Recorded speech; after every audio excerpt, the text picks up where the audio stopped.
Hola, qué rico estar con ustedes otra vez este miércoles en ¿Qué miércoles? Un espacio en el que tengo yo la oportunidad de dialogar, de charlar, de tener un encuentro con personas especiales, con personas amables, queridas, interesantes. ¡Wow! Ya se empezaron a conectar mis amigos, Andrés Quintero, Nira, Vivian Julie, wow, ya. Los fans de Vane de la Torre están ya conmigo, Adriana, y hoy con un invitado especialísimo.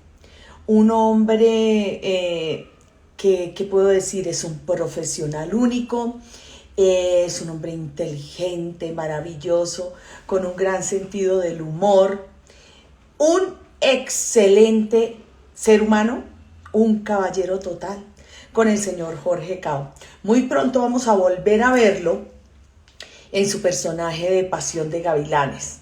Estamos a pocas semanas de estrenar nuevamente Pasión de Gavilanes, donde Jorge Cao hace un papel extraordinario. Y hoy va a estar con nosotros hablando de todo. Están ya las fans de Enfermeras Conectadas. Hola, hola, hola. Está Anian Cosméticos, está Adriana, Valentina. Bueno, yo tengo acá los resultados del premio que dimos la semana pasada para las personas que respondieron la pregunta de cómo se llamaba Joana Caicedo. Pues la primera persona en responder fue Vivi-al-piso Ramírez Joyería y se gana una ancheta de Anian Cosmetics. Ay, Dios mío, si yo pudiera participar, lo habría hecho. Aquí me están pidiendo, ya me lo han pedido varias veces, que esté conversando aquí en ¿Qué miércoles? Con María Cecilia Botero. Les prometo que no la semana próxima, porque ya para la semana próxima tengo un invitado único, que ustedes ya van a saber quién es. Pero la siguiente voy a llamar a María Cecilia a ver si quiere estar con nosotros este mediodía. Hola, Sarco Bedoya, ¿cómo estás? Qué rico que estén todos aquí conectados. Voy a tener a María Cecilia, les estaba contando. Justamente hoy voy a darle una llamadita a ver si nos acompaña.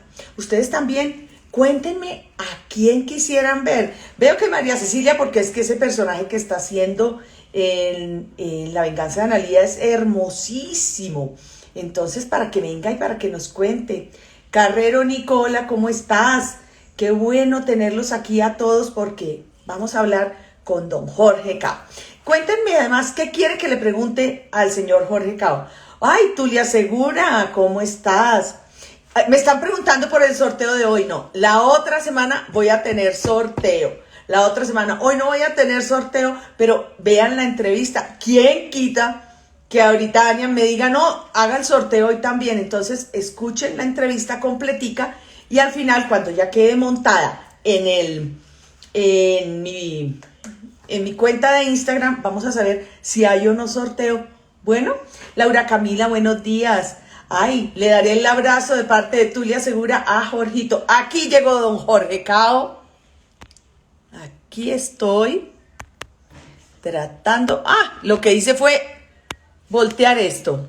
Necesito ayuda de mi hija a que me ayude aquí porque esto se me está pasando. A ver, ya volteé, pero no he podido contactar a Jorge. Vamos a buscarlo. A ver, aquí está. Ya, solucionado. Vean, poco a poco voy aprendiendo. Laura Camila. Siguen pidiendo María Cecilia. Ahora sí, Ahora sí, buenos aquí días. estamos. Buenas Hornos llega. tardes ya. Oye, ese bigote ¿ese es el nuevo look para la cuarentena o qué? Es post cuarentena. Pues cuarentena, bueno, porque es que nuestra cuarentena volvió eterna. Ya uno no sabe si sigue, cada vez que cuando uno dice se termina, no, vuelve y juega. Tulia Sí, Segura te señora. estaba mandando, ahí sigue. Hola Jorgito, Diana, Hola. Luisa Fernanda, Dios mío, Osvaldo, Ana Lidia López, fans de enfermeras. No, Jorge, qué cantidad. Aquí te ¿Viste? dicen las Todavía, pelotas todavía del el viejito marrano. para el tráfico. Pero por supuesto, y mira, aquí la gente está diciendo que las pelotas del marrano. Creo que ese Imagínate tú. personaje se quedó en el corazón de muchos. Total, total. Te doy Bueno, muchas saludos gracias. desde España, se están conectando de todos lados, Jorge. Qué rico, bienvenido. Antes de que te conectaras estaba yo tratando de hacer una descripción de quién es Jorge Cao. Yo decía, es un actor, un director, un hombre maravilloso, pero encontré el calificativo. Un señor en todo, mejor dicho, con toda la palabra, un señorazo es Jorge Cao. Y la gente que se está conectando quiere saber quién es Jorge Cao. Entonces vamos a comenzar por el principio. Jorge Cao nace en Cuba. ¿En qué lugar de Cuba y cómo es la familia de Jorge Cao? Pues chica, es bien chévere esto. Mira, yo nací en un pueblo de la costa norte de Cuba que se llama Caibarien. Uh -huh. Caibarien es un puerto de mar muy importante en el centro de la isla, pero al norte, en la costa, que tiene calles muy anchas, todas parecen avenidas, y todas, por donde quiera que te metas, vas a dar al mar. Ay, qué Ese rico. pueblo construido en tierra caliza es muy, parece Sicilia, en el Uh -huh. sentido de la luminosidad. La gente habla muy alto, gesticula mucho, ¿ok? Entonces ya sabes de dónde salió todo esto, ¿no? ¿De dónde?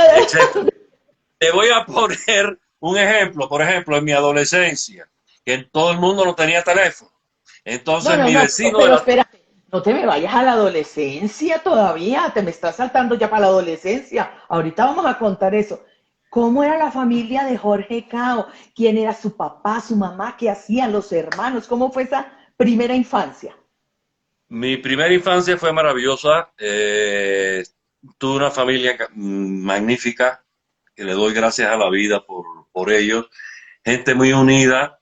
No, yo soy el menor de tres hijos, dos hembras, que son capaces de dar la vida por mí. Desde niños era así, eran mis defensoras. Siempre las mujeres me han defendido de todo. Ay, ay, ay. Entonces, ay, ay, ay. Y entonces, esa era mi hermana, mi padre dentista y mi mamá ama de casa, una mujer que adoraba la ciencia, hubiera querido ser médico, pero no, la vida no se lo permitió. Esa época era muy difícil poder tener estudios superiores. Entonces, una lectora extraordinaria, hacía todas las labores de la casa y a las 3 de la tarde mi madre estaba con su boca pintada de rojo, su cara muy blanca de los polvos conejitos, ¿no? Ujú. Leyendo sentada en el portal. Los portales de Caibarien son muy anchos, por eso te voy a explicar cómo era Caibarien como para que entraras en la atmósfera, ¿no? Te decía que Ujú. eran calles muy anchas que todas daban al mar, que había una luminosidad tremenda. Pues ella a las 3 de la tarde estaba sentada y es una imagen que tengo de mi mamá muy, muy recurrente y muy poderosa. Eh, ella, o sea, las cosas se dividieron en la educación, ¿no? Papá a mí me llevó muy recio de la mano y corriendo porque a los varones había que llevarlos muy recio, ¿no? Ujú. Y esa frase de ni con el pétalo de la rosa, teniendo dos hermanas, imagínate tú, si a mí se me ocurrió decir, oye, ya tú sabes que tenía 30 días de castigo porque todo el tiempo era 30 días. Entonces me lo pasaba, el tiempo que no estaba en el colegio, pues me lo pasaba en la mata de mango. Yo había sembrado matas de mango, matas de aguacate, Ay, de tomate y todas esas cosas. Tenía gallinas, conejos, eh, en tu ¿cómo se llama? casa. Un cerdo que se llamaba matraca, que era un cerdo con complejo de elefante porque era muy grande y tenía una gran trompa. Y el pobrecito era tan bondadoso y tan chévere, ese que se convirtió como el perro de la casa más bien. Y, y bueno, así fue transcurriendo entre el mar y los abuelos, las primas, los primos. Es una familia, por parte de padre, tres hermanos y por parte de madre, dos. Y todo el mundo estaba muy unido. Por ejemplo, un 24 de diciembre, no te puedes imaginar lo que era mi casa. ¿ok? Era 30, 40 personas de la familia, exclusivamente, ¿no? Si había ciclón, nosotros vivíamos en el centro del pueblo y si había ciclón, mis abuelas vivían en la playa. Entonces venía todo el mundo para mi casa y yo realmente por las noches cuando me acostaba a dormir pensaba, ¿por qué no habrá un ciclón o un fuego para que mis abuelos, mis primos, etcétera? Tirábamos colchonetas en el piso y el ciclón se convertía en unas tertulias maravillosas de dos tíos totalmente locos que tuve, el tío Andrés y el tío Vicente Miralles, que era el cuentero mayor del universo. Andrés, un trovador. De ese par de personas, inconscientemente saqué a Martín Acevedo. Ya contaremos sobre Martín. Ya entraremos a hablar sobre Martín. Y Jorge Cao en su niñez era juicioso, era insoportable, porque ya sabemos que el papá era el que lo ponía así en regla. Y la madre era madre alcahueta. No, todo lo contrario, ella trataba de que papá no se metiera en el tema, ¿no? Pero te voy a contar algo. Yo, cuando hacía travesuras, siempre me decían Jorge y peleaban conmigo y yo corría por toda la casa y no me podían pegar, pero cuando me agarraban me daban unos cuantos pescozones. Mamá, papá no. Papá chiflaba y yo sabía que mejor estaba ahí parado en atención porque si no el tema era diferentísimo con él. Pero andando al tiempo, me di cuenta que un día que había hecho una trastada inmensa, yo tenía en el laboratorio dental de mi papá, había ¿cómo se dice? Un horcón muy grande y de ahí yo trepaba mi trapecio, porque yo en esa época quería ser trapecista de circo, era mi obsesión, o sea, yo soy un adorador del circo. Claro, querías llegar alto. Totalmente. Y yo había visto todos los circos, el Ringling, el Santos y Artigas, el Gaby Fofoy Miliki, todos los circos posibles yo me había visto y yo me trepaba ahí como podía y hacía mis musarañas en el trapecio. Llegó un circo muy especial a mi pueblo y acampó detrás de mi escuela. Cuando el circo llegaba, olvídese que yo me fugaba del circo y me ponía de ayudante de los tarugos y de la gente que armaba las carpas para poder estar cerca de los animales y de ellos y ver. Eso era una obsesión maníaca compulsiva. Entonces ese circo era un circo lleno de huecos por todas partes. El león tenía un solo colmillo. El músico tenía un redoblante, una filarmónica y dos maracas en los pies y tocaba. El domador, el trapecista, etcétera.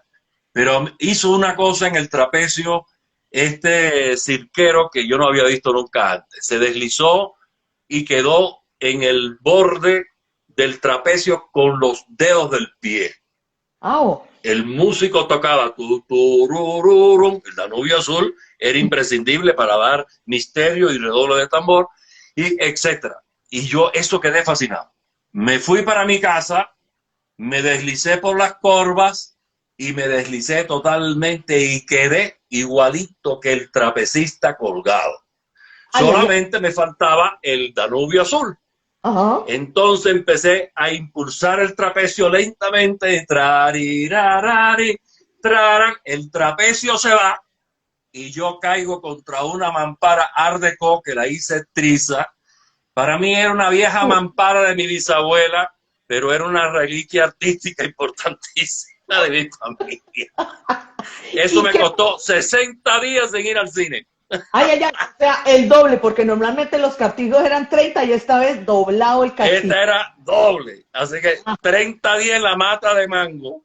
Muy bien, ahora sí podemos irnos a la adolescencia, donde nos habías dejado. ¿Qué es lo que pasa con la gente y con el tono de voz, llamémoslo, okay, el mando? Esa voz es inmensa porque los espacios son muy grandes, ¿no? Y la gente habla muy alto. Entonces, por ejemplo, uno tenía una noviecita y le daba el teléfono al vecino o el teléfono del vecino a la novia. Okay. El vecino estaba sentado en su portal, como aquí en Barranquilla, ¿no? Con la pierna encima del brazo del sillón, como yo hacía en el último carnaval, y daba el sillón. y entra la llamada de tu novia y él es incapaz de pararse del sillón, venir y decirte en secreto, Jorge, tu novia te está llamando. No, desde la acera enfrente, oye, apúrate que tu novia te está llamando, pero dale, rápido. Y el barrio, eso era Caibarien. Todo el barrio sabía que el señor tenía novia, así que muchachitas, a ponerse en su lugar. Que es lo más peligroso. Sales del colegio y decides estudiar actuación. ¿O cuándo nace ese bichito de la actuación? Hay un margen antes de realmente que fue mi llegada al teatro y mi momento al teatro. Yo estaba jugando con mis amigos a policías y ladrones en los portales de mi pueblo, ¿no? Y al lado de mi casa había una sociedad, los caballeros católicos. Pero yo no sabía, los niños a esa edad no tienen precisiones de cosas, en fin, es una sociedad allí de los curas. Pero yo no sabía que había un teatro. Yo nunca había estado en un teatro viendo teatro, obra teatral, cine sí. Bueno, resumiendo que yo entré a esconderme de los perseguidores en aquel lugar y vi una puerta, la empujé y entré. Y estaba el escenario encendido y había un grupo de personas ensayando una obra de teatro. Ese día sucedió todo. Allí pasó. Yo era el niño más hiperkinético de la vida. Era de una intranquilidad. Multiplícalo ahora que soy un anciano a como podía ser a esa edad, de 8 años. Tú eres mamá, te das cuenta de cómo es el tema. Total. Entonces aquí era tremendo, era tremendo. Cuando yo vi eso, me quedé sentado en una butaca y quedé fascinado con lo que vi. Y desde esa noche empecé a asistir todas las noches a ver aquello. Entonces un día el director de la compañía, Paco Zaragoza, que era amigo de mi papá, se acercó y me dijo, Jorgito, ¿te gusta el teatro? Y yo dije, sí. ¿Y qué te gustaría hacer en el teatro? Y yo dije, cantar. Y me dice, ¿tú sabes cantar? Y yo dije, sí. Pero, ¿cómo? ¿De dónde salió que este cantaba? Me llevaron al piano y había un maestro maravilloso, el maestro Pedro Coto, que más tarde fue un gran arreglista, director de la Sinfónica, de la radio y de la televisión cubana. Y me dijo, ¿qué tú quieres cantar? Y habían compuesto una canción para mi pueblo, una canción de esas que los compositores hacen en sus pueblos, hablando de las maravillas de su pueblo, y una cosa muy sensiblera, que se llamaba Noches Marineras, o se llama. Y yo dije, Noches Marineras. Y empecé a cantar. Son tus noches marineras, un derroche.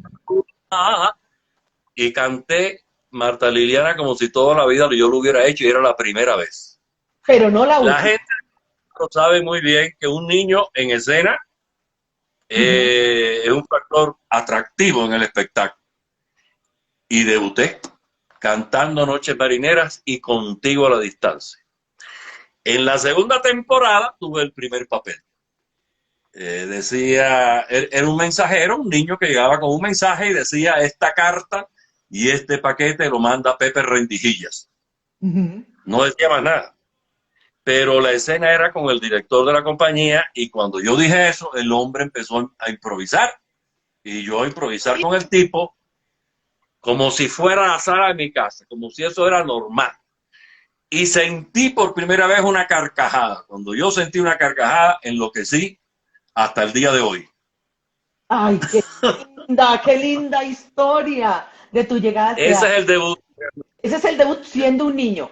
Y toda la época de tu colegio estuviste ahí presente en... Sí, hice una película para la CubMex que se filmó en mi pueblo. Entonces, como yo era el niño prodigio, claro, tenía que estar en la película. ¿Qué tenías ahí? 8, la película ya con 9 años. Se llama Y si ella volviera. Yo no tenía ni idea quiénes eran aquellos señores. Entonces había un señor que le decían indio, indio, y me llevaba para todas partes a mí de la mano y me decía, Jorgito, párate aquí, a esto y a lo otro. Era ni más ni menos que el Indio Fernández. Y el que me día la luz era Gabriel Figueroa. O sea, la figura del cine de oro mexicano, ¿no? Después tuve el Club del Rock and Roll ya jovencito de 11, 12, 13, 14 en la radio. Eso cogió una fuerza muy grande y entonces el show se hacía en el parque del pueblo, iba todo el mundo a bailar al rock and roll, etcétera. Elvis Presley, mi ídolo, yo tenía la moto, o sea, no siempre fue un viejo calvo barrigón, tenía mota. Ajá. Acuérdate que en las novelas que tú has sido mi esposa, tú tratabas de cubrirme la barriga, Sí, pero sí, sí. Pero la mota sí no la conocí nunca. no la conociste, pero la tuve y te busco la fotografía para que tú No, no, creas. no, yo las conozco, las conozco. Además, pelo crespo y tenías tu afro, tu medio afro. ¿Para qué? Sí. Pero las conozco, las conozco. Todo eso fue un antecedente hasta que triunfó la Revolución Cubana, etcétera. Y ya en el año 62 yo era un estudiante de bachillerato y un buen día dije que yo no seguía con bachillerato porque yo no iba a ser médico, porque el subobjetivo era bachillerato medicina. Ujú. Era el caminito de la familia. Y yo sabía que no, que por ahí no era el tema, que yo quería ser actor. Ya estaba muy definido en mí y contra todos los pronósticos me fui para La Habana con 15 pesos. 15 pesos en aquel momento eran $15 aproximadamente. Ay, ay, ay. Y a ver qué cosa. Primero porque yo quería ser cantante de ópera. Ok. Había leído había leído que Caruso en el 1923, cuando estuvo en La Habana, dio un do de pecho, que nunca nadie me ha dicho qué rayo es el do de pecho, pero ni Pero fue ningún el todo de... profesor. Y creo que es un mi bemol con no sé qué. Bueno, yo no entendí nunca nada de eso. Y yo, por supuesto, quería dar el do de pecho y tumbar la lámpara de Caruso. No era por cantar Verdi, sino por tumbar la lámpara. Eso era Ajá. bien importante en el momento para mí. Entonces llego a La Habana y bueno, llegué al conservatorio. Hice mis pruebas del conservatorio, que eran dificilísimas, y tenía que dar la dirección, pero como todo el mundo me dijo que artista ni muerto, Ujú. un hijo artista primero muerto, así eran las frases de ¿De la familia? cataclísmico, ¿no? Que Ah. existía. Pues yo no me atreví a darle mi dirección. Inventé una dirección de una casa de huéspedes que había alquilado por 15 días. Me gano la adolescencia, eso eran 17 años, imagínate tú. Me gano la beca y nunca me enteré. Porque No, la mandaron a casa de huéspedes y nunca me llegó a mí. Nunca me enteré. no Y puede ser. estuve un año entero en el sobresalto si me la habría ganado o no. Ujú. Pasó un año y al año de rebeldía trepado en mi mata de mango diciendo, Jorge, ve a comprar. No. Jorge, no. No, no, no, no, el no. ¿Ok? Ujú. Entonces al año dije, yo me voy a La Habana porque voy a ser cantante de ópera. Y te Y fuiste con el volví. equivalente a $15. ¿Y cómo hace un muchacho para vivir en una ciudad diferente con el equivalente a $15 de esa época? No, no es posible, Marta. Esto, al tercer día en Coca-Cola y perro caliente ya me lo había comido. Y Claro. entonces me tocó dormir en la funeraria, en un parque. Recuerda que el clima es distinto. Ajá. Me ponía el maletincito acá y me quedaba dormido acurrucado en un concepto, ¿cómo es que se llama? Un banco de un parque Ujú. En un o los mezcal. sillones de la funeraria. Iba a la funeraria y me quedaba a dormir ahí, etcétera. Pero antes de que llegara lo de la funeraria es que vuelvo Ujú. al conservatorio y lleno todas las cosas y me vuelven a hacer la prueba. Y fue algo espantoso. Habían cambiado la forma de hacerlo, estaba todo el mundo en el auditorio Ay, y no. había una cantidad de viejitos miopes de esos terribles que tú los miras y te dan pánico, que yo no sé por qué todos los músicos están ciegos, debe Ah, ser que de estar habían leyendo. salido de la funeraria, se habían escapado de la funeraria. No, era el mismo personaje. Entonces, cuando dijeron Jorge Cao, me vomité delante de todo el mundo. Jorge. Salí en el baño y estaba terrible, era así, los nervios. Era terrible. Un maestro fue y me dijo, ¿usted estuvo aquí el año pasado? Deme bien su nombre. Y cuando, por ahí me enteré que me habían dado la beca el año anterior. Ajá. Tenía 28 puntos acumulados para entrar a ese conservatorio, donde había estudiado todos los grandes músicos de Cuba. Pero la vida es así. Cuando volví a hacer las pruebas, nunca. O sea, me daban un re, yo decía un do, aquello era terrible. No me empaté, se me salían los gallos. Jamás volví a hacer una prueba de nada. Y eso fue lo que me llevó a la Escuela de Arte Dramático. Ujú. Pero llegó el día que se habían acabado las clases y faltaban 3 meses. Vuelva para Caibarien a esperar. Ay, A los Dios. meses vuelvo el coso y voy allá y el tema era bien diferente. La prueba eran 300 personas para escoger 8. Ujú. La prueba mixta tenía que llevar un monólogo clásico, un texto de teatro contemporáneo, un poema y una canción el primer día. Y No. después 45 días con todos los profesores de la escuela, todas las especialidades y el cúmulo que tuvieras de puntaje, obtenías o no la beca. Y por Ay, ay. suerte tuve la beca por oposición en la Escuela de Arte Dramático de La Habana y ahí comienza. eh, si tú me preguntaras en qué momento tú consideras que fuiste un hombre feliz, te digo, en la Escuela de Arte Dramático de La Habana. Ese fue el periodo más feliz de mi vida. Eh, porque no solo aprendí las cosas teóricas y técnicas de la profesión, de nuestra profesión, era muy exigente, tenía 13 asignaturas, había que aprobar todas las asignaturas o no podías pasar o perdías la beca. Una asignatura que no llevaras se iba. Ay, ay, ay. Teníamos Uy. expresión corporal, movimiento escénico, caracterización y maquillaje, voz y dicción, canto, historia del arte, historia del teatro, historia del traje, filosofía, francés, etcétera. Me faltan 3 asignaturas más ahí por decirte que ahora se me fueron. Entonces, eh, fue una época de un nivel de exigencia muy grande. Y yo siempre desde muchacho anduve con los amigos de mis hermanas y todos eran mayores que yo, porque yo era el más chiquito. Pero ya yo como a los 15 o 16 años tenía esta estatura y me vestía con cuello y corbata y unos espejuelos porque era muy miope y parecía mayor que lo que yo era. Ujú. Y entonces yo me acostumbré a estar con gente más adulta que yo. Y era con la gente que me sentía más cómodo para poder hablar de cosas que a mí me interesaban y que la gente más joven de mi propia edad o menor, pues no entraba en eso. Entonces yo como que no encajaba mucho en ese cuento. Y empecé a tener amigos de segundo y tercer año de la Escuela de Artes Dramáticos, que era por las noches. Ujú.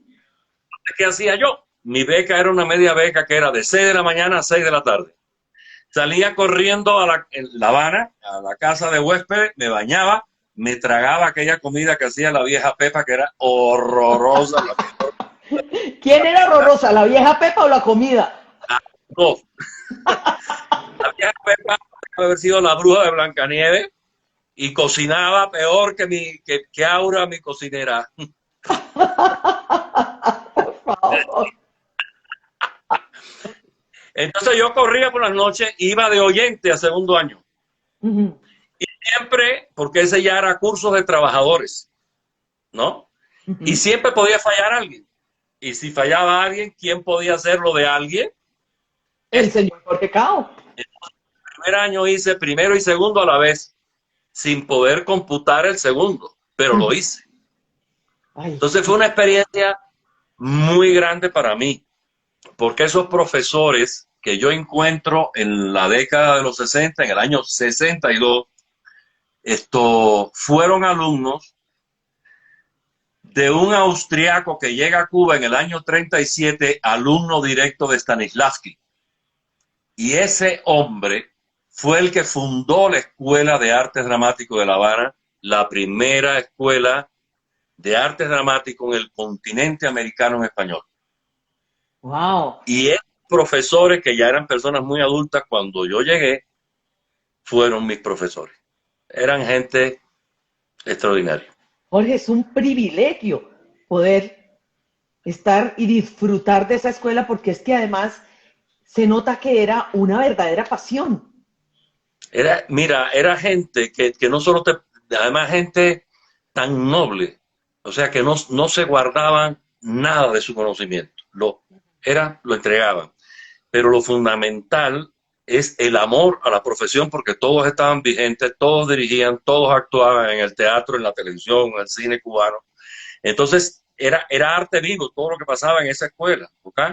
Entonces, para mí, estar al lado de ellos, de Roberto Garriga, de Modesto Centeno, de Soda Fernández, de Francisco Morín, en fin, de Elvira Ser, yo te puedo enumerar, son muchas glorias de la cultura cubana, porque era la gente que había hecho toda esa trayectoria.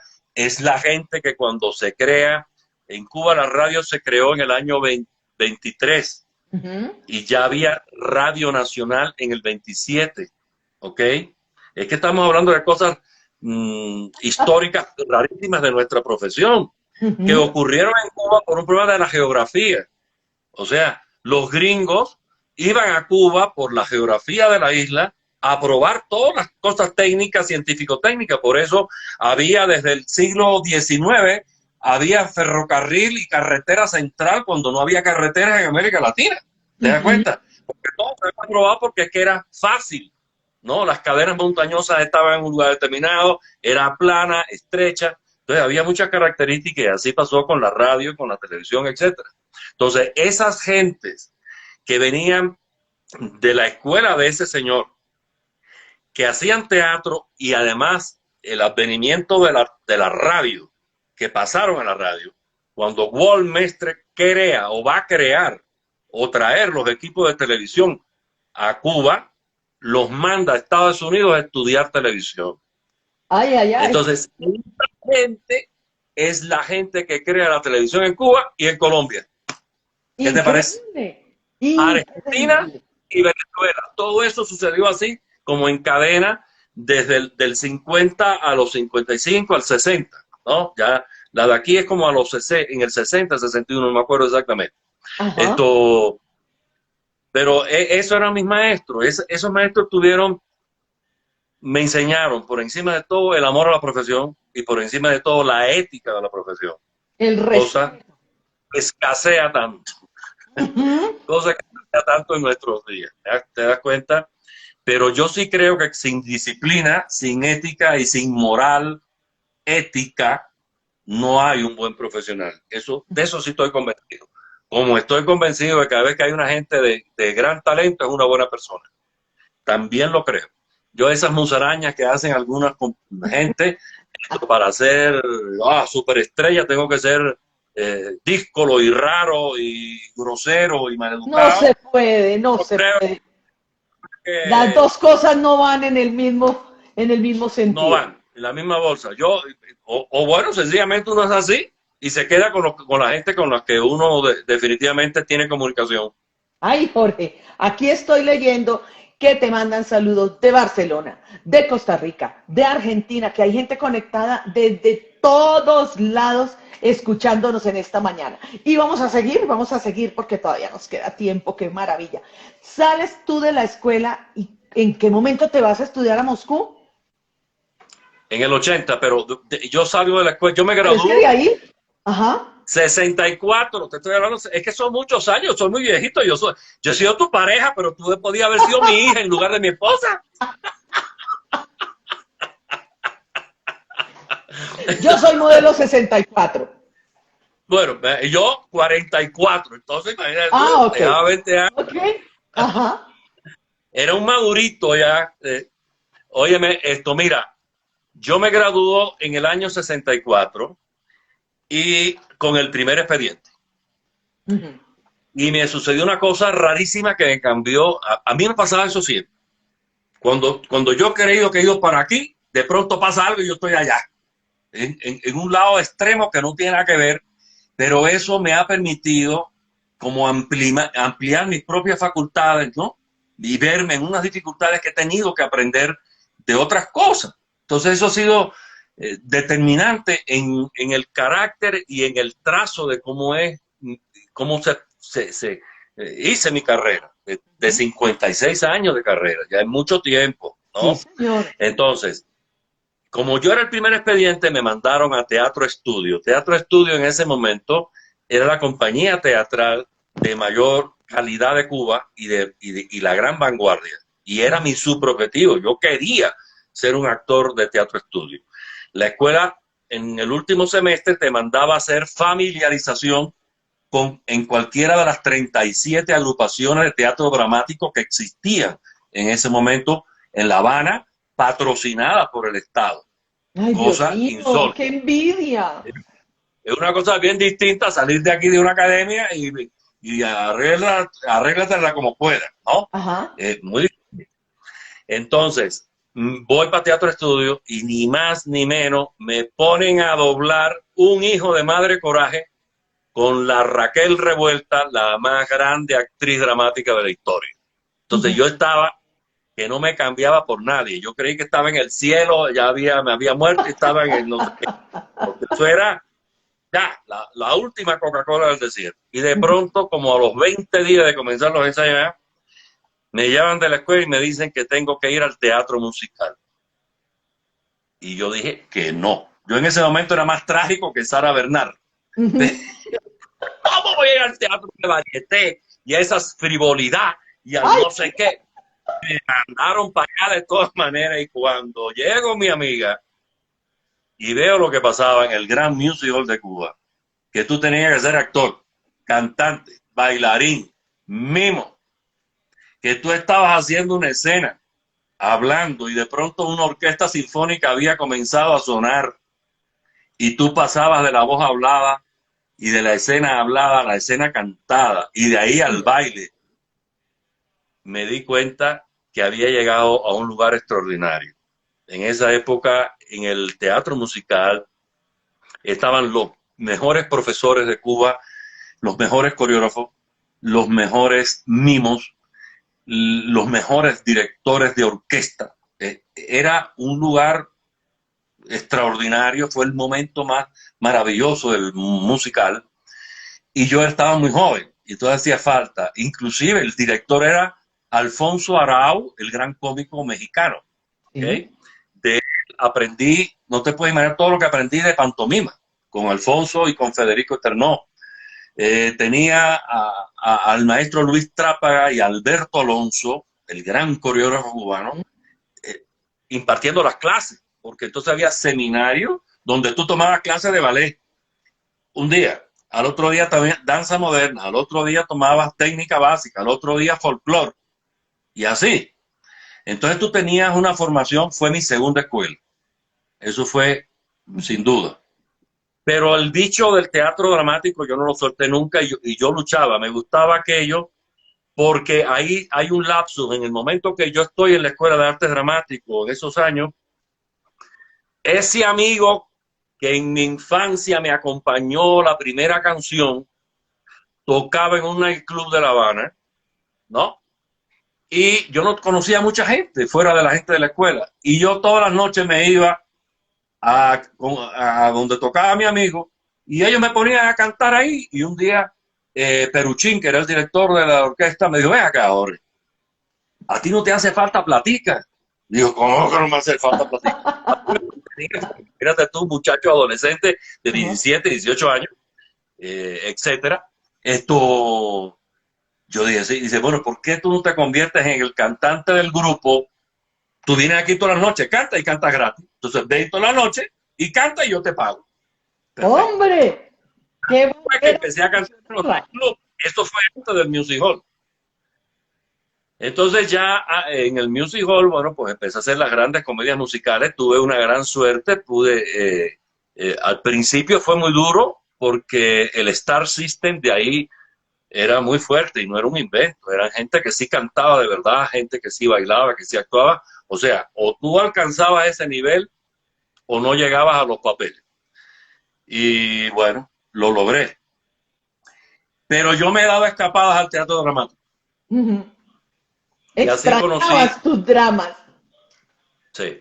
Así llegué a la sala Arlequín. Es una sala que se cree, una de esas salas pequeñas de 250 localidades, que ahora nos encantaría tenerlo. Es un poquito como Velarte, Ay, qué que lindo. tanto amamos en un lugar tan chévere. Es una cosa así. Esa sala la estrenó la grandiosa Rita Montaner, la más grande estrella de, de las artes escénicas de Cuba, que murió en el año 57. Rita muere de cáncer ahí, en esa sala, actuando Ay, Fiebre allá. de Primavera.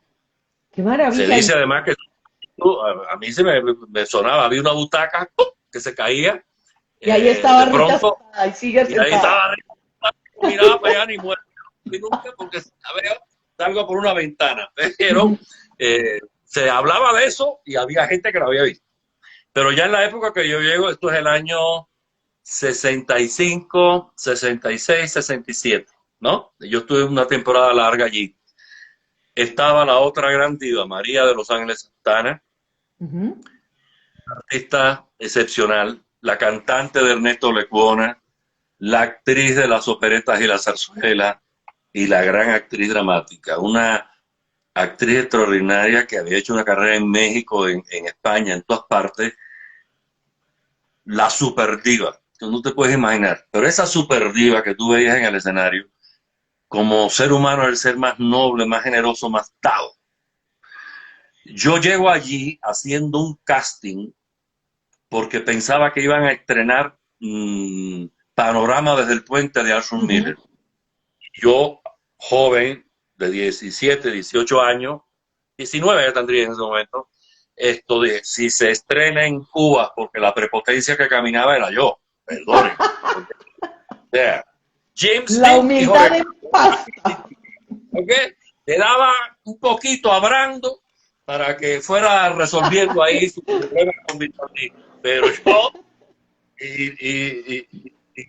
y cómo se y este otro loco. Bueno, resumiendo, yo no tenía contactos ahí de nadie, no conocía al señor Rubén Vigo, no conocía a nadie, y yo era un actor principiante.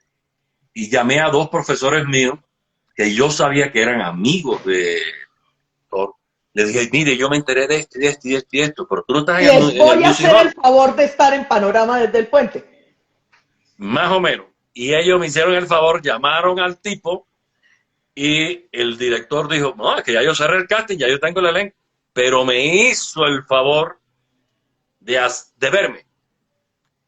Entonces yo llamé a mis compañeros para ver qué escena había de las escenas de las obras de Tennessee Williams o de alguien bien fuerte, ¿no? Para hacer, y nadie me pudo ayudar. Me tuve que inventar una escena de la Dama de Mercurio Dulce de Tennessee Williams, que era un hombre de 50 y pico años, drogadicto, borracho. O sea, yo era zanahorio, yo era un niño, ¿no? Pero la juventud no tiene precio. Se atreve uno a muchas cosas. Me aprendí eso, me aprendí el ser o no ser de Hamlet y ese morón. Y una canción. Ujú. Hice la canción, el ser o no ser, y cuando llego al monólogo aprendido de la noche anterior, me quedé en blanco. Se me olvidó todo. No. Entonces le di la calva al director. Entonces le dije, hice todo lo que se dice que se hay que hacer, 3 acciones físicas, un apoyo, la memoria te vuelve y tú sigues para adelante. Lo hice, ¡pah! Nada. Me quedé en blanco y en blanco y en blanco y trocadero. Entonces le dije, mire, me quedé en blanco. Me dijo, no, me parece bien. Si usted fuera un constructor, se le caería a la pared, pero como es un actor, se lo olvide la letra. Yo voy a salir, usted estudie y cuando esté listo comienza. Yo me quedé, Marta, terror, pánico, pánico. Empezar en cero a memorizar todo aquello y de pronto, ¡trac! La luneta que se baja. Ujú. Ya me habían contado lo de Rita, Ujú. muerto ahí, ¿te acuerdas? El teatro de Rita. Yo dije, para la mierda, ¿será Rita o será Bigón que ya entró? Ujú. Yo ni miré para el hueco para afuera. Yo arranqué a hacer mi escena, rompí todo lo que encontré, lloré todo, se me sacaron los mocos, grité todo lo que pude, y caí, ¡pum! Se acabó la escena. Por supuesto, eso no tenía nada que ver con el personaje ni un demonio, era un arrebato de temperamento. Ujú. Me dijo, me parece bien, me hizo 3 preguntas más y me dijo, mire, tome esta obra, mañana a las 5 de la tarde está aquí y hágame un análisis dramático de esa obra. Y me fui. Cuando llegué a mi casa de huésped, no era Panorama bajo el puente, sino Ejercicio para 5 dedos de Peter Schaff. Entonces yo en esa época era ratón de biblioteca, me sabía todo y empecé a hacer todo un análisis poeta con lo que dijo fulano, lo que dijo Mengano, ¿no? Resumiendo, para no aburrir, porque la historia es larguísima, voy a tener que escribir, llegué a las 5 de la tarde y cuando entro a aquel lugar, estaba mi diosa sentada ahí, con una sonrisa maravillosa, unos ojos penetrantes que te taladraban y te tiraban contra la pared, la María de los Ángeles allí, y yo dije, buenas, y me senté en una silla. Y de pronto, bueno, vamos a empezar. A ver, Jorge, ¿cómo es el análisis suyo? Así de una. Y yo empecé a sacar papeles y se me caían los papeles, se me perdía el orden. Bueno, Marta, horroroso, lo peor de todo. Si yo veo a alguien en este momento con la escena esa que yo hice así, ese no entra al teatro nunca. Lo hubiera dicho, Ay, no. Yo terminé de hablar como pude, ya me estaba al dar gritos y de pronto María de los Ángeles dice, mi vida, ¿no te parece que esta obra trata de tac, tac, tac, tac, tac, 5 cosas sin un apunte, sin un nada? Y yo la oí hablar. Cuando lo oí hablar, tenía una dicción perfecta, se sentían todas las letras, con una cadencia, una musicalidad, un tono, que quedé muerto. Ella fue la tercera escuela que además se convirtió en mi madre en el teatro. Y es un ser que en gloria esté y que va a estar en mi alma y en mi vida y en mi corazón y en todo mientras yo viva. ¡Ay, qué lindo, Jorge! De verdad que más que una charla, hasta el momento ha sido una clase de teatro donde, nada, yo solo me limito a escucharte. Pero bueno, la gente quiere escuchar y siempre he insistido, ¿cómo es el proceso para irte para Moscú? Otra historia, otra mujer. ¿Te acuerdas que te dije que las mujeres habían seguido Las mujeres. por diferentes motivos siempre, ¿no? Ajá. Había una niña que cuando ya yo era el galán famoso, ¿no? Y que cantaba mis rock lentos y toda esa cosa, me veía y decía, ¡ah! ¡Pum! Se desmayaba.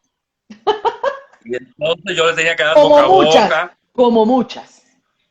Bueno, pero esa en especial se desmayaba. Ajá. Y entonces yo le daba boca a boca y la no sé qué, y le hablaba. Y era una niña de esas que si pasa por el lado tuyo nadie la mira, aparentemente gris, ¿no? Ese cuento duró muchísimo tiempo, era hija de unos actores que yo conocía, no eran compañeros míos, pero yo la conocía, etc. Y de pronto, bueno, sigue pasando los años, desapareció esa muchacha, yo no la vi más nunca. Y un día, ya en la década del 80, ¿no? Estoy dando saltos de los 60 para los 80, imagina todo lo que pasó ahí. Y ahorita nos toca entonces, llego al grupo, a mi grupo de teatro, que tenía el nombre de la gran diva que originó esa sala de teatro, la Rita Montaner, se llamaba así el grupo, y el director me dice, Jorge, llegó de Moscú María Elena Ortega y le han permitido hacer la obra Diplomación en Cuba, y ella dice que tú eres su actor preferido y que quiere que... ¿Y esa quién es? Ya yo no me acordaba de la muchachita. Y cuando entro a la de esto, era la muchachita que venía de Moscú, se había convertido en directora y trabajó conmigo 10 años. ¡Qué maravilla de cuento! Toda la década de los 80 hice con ella impresionante. Me raspó. ¿Tú sabes lo que es rasparte? Te raspó. Uno era el Jorge Cao, que ya tenía éxito de una manera, y otro el Jorge Cao que convirtió María Elena Ortega, que viene siendo un poco lo que soy ahora. ¿Ok? ¡Ay, qué lindo!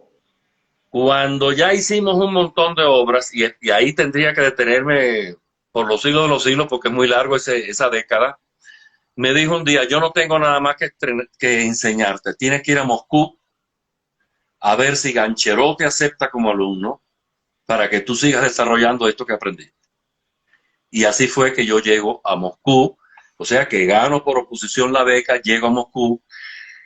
Era una beca de 9 meses para actuación y dirección, o sea, el máster de actuación y dirección internacional. Era para actores o jóvenes directores de diferentes países del mundo. Había japoneses, alemanes, de todo eso. Y todo el cuento era por traducción simultánea porque era un grupo de más de 27 actores jóvenes, pero ya con carrera de todas partes.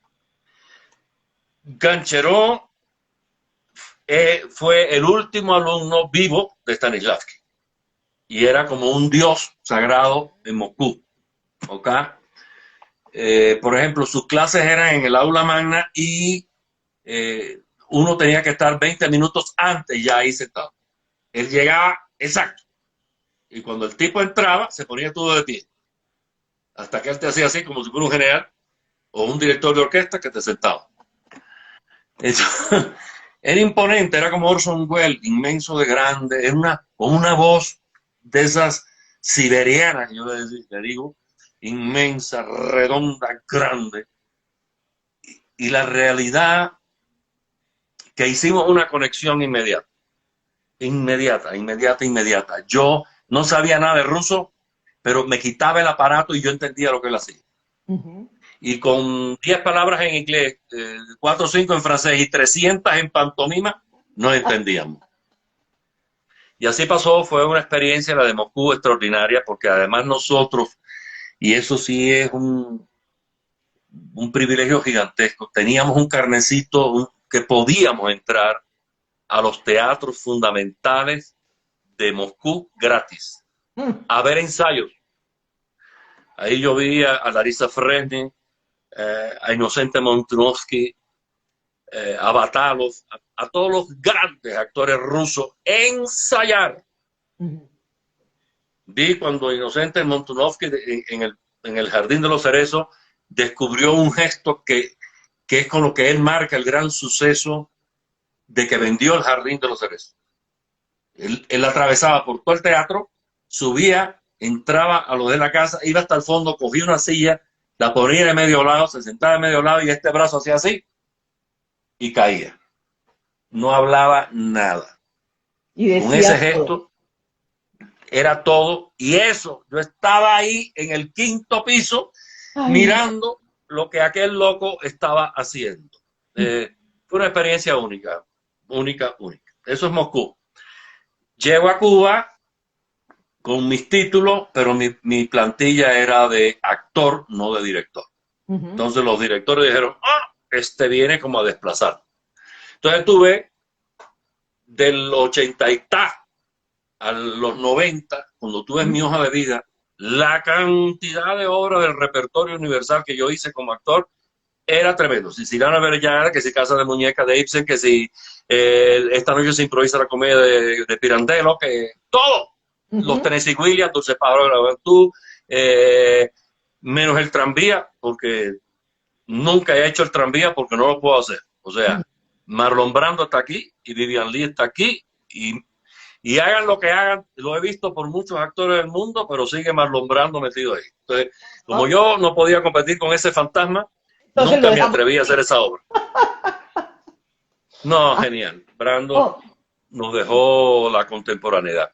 Y en los años 90, ya llegas a Colombia. Es que me tocó pegar el salto porque la gente quiere saber de tu llegada a Colombia, Jorge. En el 90 vengo al Iberoamericano con la Compañía de Cuba y en el 92 también. Fueron años muy importantes para mí porque hice gira. Ya yo venía de Argentina, de otra experiencia en Argentina y España, y hago estos 2 festivales y prácticamente fuimos al Festival Iberoamericano de Venezuela, Ecuador, en fin, rastreamos todo desde Venezuela al Cono Sur. Ahí me conocí aquí con mucha gente que fue a ver las obras, nosotros teníamos previsto 3 funciones en cada festival, hicimos 11, éxito total con las 2 obras. En esa época, y ahora te va a dar gusto, en esa época, Fanny Mickey llamaba a artistas colombianos que fueran guías de las agrupaciones de teatro. Yo llego al aeropuerto del Dorado y nos vamos a montar en una buseta, y cuando entro a la buseta había una mujercita de ojos verdes con un sombrerito que tenía un velito y pestañó. La conozco. La conoces, ¿verdad? Ahí mismo yo miré y dije, esto se puso malo ya. O muy bueno. ¿Y la mujer ahí cómo reaccionó? esa otra historia que no es la de Pecado Santo. ¿Y esa mujer cómo reaccionó cuando te vio? Me miró, exclusivamente me miró, nos miramos, yo me senté en la silla que me correspondía y no dijimos ni mu. Como a los 3 días empezamos a hablar. Ajá. Entonces, ella iba a mis funciones profesora de expresión corporal y veía el entrenamiento mío antes de la función. A veces me dijo, cuidado con esto, cuidado con lo otro. Se atrevió a hablar. Y a partir de ahí, pues empezamos a ir a las fiestas, a las cosas en grupo y a bailar. Yo soy cubano, yo bailo bien salsa, y ese grupo de amigos de ella pues bailaban, eran bailarines, etcétera. Y empezó una relación de festival que se truncó, que se continuó 2 años después, que se truncó, y 2 años más yo llego a Colombia en octubre del 94. Ajá. Y esa mujer estaba esperando. Estaba muriendo con una oclusión por brida en un hospital. Ella había visto el anuncio de que habían traído a un actor cubano para protagonizar Pecado Santo, y que era Jorge Cao. Ya se había visto en Señal Colombia Chiralat, uno de los espectáculos televisivos cubanos míos más importantes que yo he hecho en mi vida. Y bueno, pero eso estaba allí. Se encuentra con un productor cubano y ella le preguntó, oye, Jorge Cao llegó, lo vi en el periódico, sí, pero está muriéndose en un hospital. Así va Katia con este amigo para el hospital, y ahí empieza todo este asunto. Yo a los 6 días con abdomen abierto, agarrado con pinza, había perdido 22 libras, se me había caído el pelo. Ay, ay, ay. Y empecé Pecado Santo en Colombia. ¿Ok? Con tu querida Katia. ¿Cuántos años llevan juntos, Jorge? Ya yo llevo 26 años en Colombia, relación como tal, 25. 25. Y matrimonio, 19. Dios mío, con una mujer extraordinaria, la de los ojos verdes, la que, mejor dicho, está ahí en las buenas, en las regulares y en las malas. Jorge, el tiempo se pasa volando, pero tenemos que hablar de Martín, porque la gente dice que no podemos cerrar la entrevista sin que digan las pelotas del marrano. ¡Las pelotas del marrano, carajo! ¿Quién es Martín? Yo creo, de Jorge Cao? Mira, yo he hecho en estos 26 años 23 telenovelas, entre telenovelas y series en Colombia. En el momento que se va a planificar Pasión de Gavilanes, yo estaba terminando de hacer La Venganza, que es el primer capo, que fue muy exitoso. Y eso era un trabajo todo para Telemundo.